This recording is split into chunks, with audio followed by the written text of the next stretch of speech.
So we saw in the last example that not all functions have inverses. In fact, f of x equal x squared did not have an inverse unless we restricted the domain. So we would like to know, when does a function have an inverse? Well, the functions that have inverses are a type of function called one-to-one. So the one-to-one property says that if you have two inputs, x and y, that are not equal, then that implies, that's the right arrow, implies that the function values f of x and f of y are not equal. So it takes different inputs to different outputs. Now this statement is logically equivalent to saying, well, if f of x is equal to f of y for two values x and y, then that implies that the x had to equal the y. So if the functions or values are equal, then they had to come from inputs that were equal.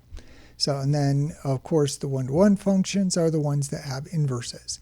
Now notice that increasing functions or decreasing functions are one-to-one. See, by definition, an increasing function, if you start with two values that are not equal, the function values are not equal. So for example, let's show that the function f of x is one-to-one. So to show something is one-to-one, it's easier to apply this version of the definition. So we are going to assume here that we have two values x and y, where f of x is equal to f of y. And what does that mean? Well, your f of x is x cubed, and that has to equal your f of y, which is y cubed.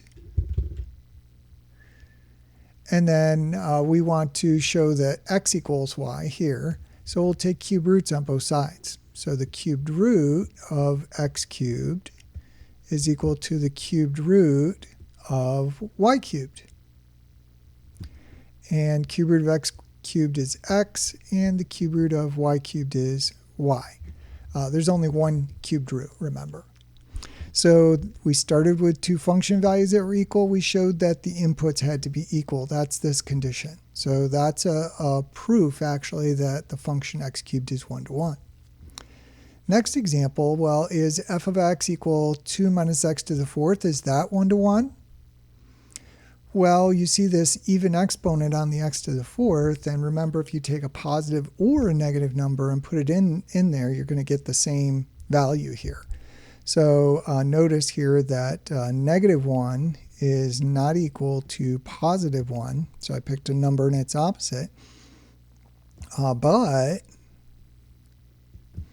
f of negative 1 is equal to 2 minus negative 1 parentheses fourth power, which is 2 minus 1, which is 1. And also f of 1 is 2 minus 1 to the fourth, which is 2 minus 1, which is 1. So these two are equal to each other, even though we started from different inputs. The function values were equal. So no, f is not one-to-one.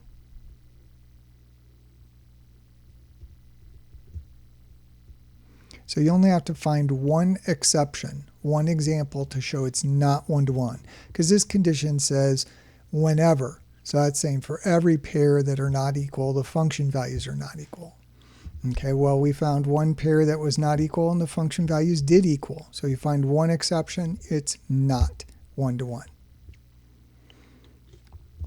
Now, this note about increasing, decreasing functions, f of x is x cubed. That function looks like this. The graph looks like this. It's always going up from left to right.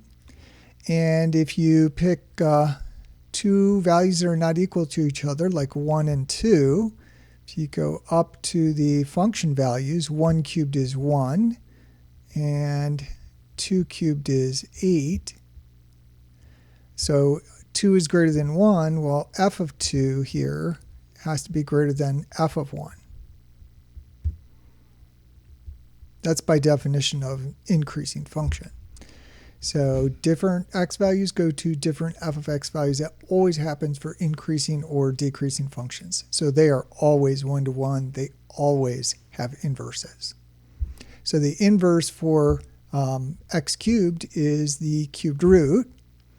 So here, just by looking at this function, says only one operation, we can tell that f inverse of x is the cube root of x. So just by inspection. And then this function does not have an inverse. Now, if we restricted it to just the positive values, it would have an inverse.